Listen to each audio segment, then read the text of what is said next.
কথায় আসে না, যদি কেউ কারোর ক্ষতির জন্য ফাঁদ পাতে তাহলে শেষ পর্যন্ত তাকে নিজেই কিন্তু সেই ফাঁদে পড়তে হয়। ভারত এবং দক্ষিণ আফ্রিকা ম্যাচে এটাই হয়েছে। ভারত চেষ্টা করেছিল দক্ষিণ আফ্রিকার কাছ থেকে এই জয়টা ছিনিয়ে নেওয়ার মাধ্যমে নাম্বার ওয়ানে চলে যাওয়া, কিন্তু শেষ পর্যন্ত দক্ষিণ আফ্রিকারই জয় হয়েছে এবং এই পাতা ফাঁদে পড়ে ভারত চরমভাবে তারা পরাজিত হয়েছে। এবং শুধু তাই নয়, দক্ষিণ আফ্রিকা 15 বছর তারা যে জয়টা থেকে বঞ্চিত ছিল, অবশেষে তারা সেই জয়টাও ছিনিয়ে নিতে পেরেছে। ঘরের মাঠে যেন লজ্জায় ডুবলো ভারত, নিজেদের ফাঁদে আটকা পড়ল নিজেরাই। কলকাতা টেস্টে হেরে গিয়েছে অবিশ্বাস্যভাবে। মাত্র 124 রানের লক্ষ্য পূরণ করতে নাজেহাল হয়েছে স্বাগতিক ভারত। এমনকি শেষ পর্যন্ত তারা 30 রানে হেরে গিয়েছে। প্রথম 2 দিন শেষে বোঝা যাচ্ছিল তৃতীয় দিনেই নিষ্পত্তি হচ্ছে কলকাতা টেস্ট। হলেও তাই, প্রথম ইনিংসের লিড নিয়েও প্রোটিয়া স্পিনারদের ঘূর্ণিতে কাবু হয়ে গেল ভারত। দ্বিতীয় ইনিংসে করতে পারল মোটে 93 রান। ভারতের মাঠে এর চেয়ে কম রান তাড়ায় হেরে যাওয়ার ঘটনা আছে আর মাত্র একটি। 2004 সালে মুম্বাইয়ে 107 রানের লক্ষ্যে তাড়ায় ভারতের বিপক্ষে 93 রানে অল আউট হয়েছিল অস্ট্রেলিয়া। তবে সেবার অস্ট্রেলিয়া হেরেছিল, ভারত জিতেছিল।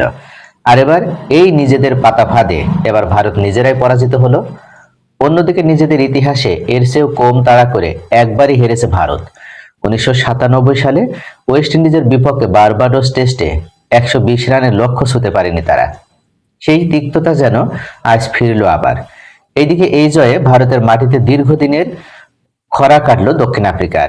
সাদা পোশাকে 15 বছর পর ভারতের জয় পেল প্রোটিয়ারা।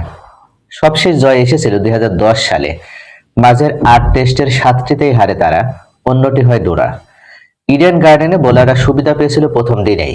সেদিন পতন হয় 11 উইকেটের।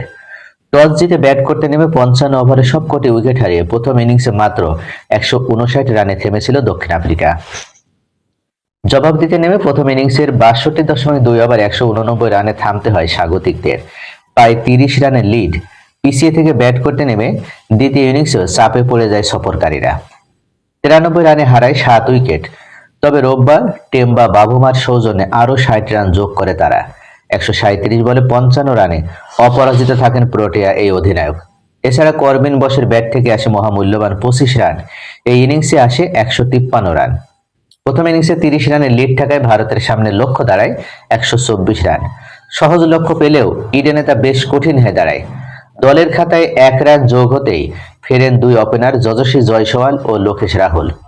এরপর ওয়াশিংটন সুন্দর ও ধ্রুব জুরেলরা প্রতিরোধ গড়ে তোলার চেষ্টা করলেও সব তছনছ করে দেন স্পিনার সিমন। সুন্দর 31 আর শেষ দিকে অক্ষর প্যাটেল 26 রান করেন। দল থামে মাত্র 93 রানে।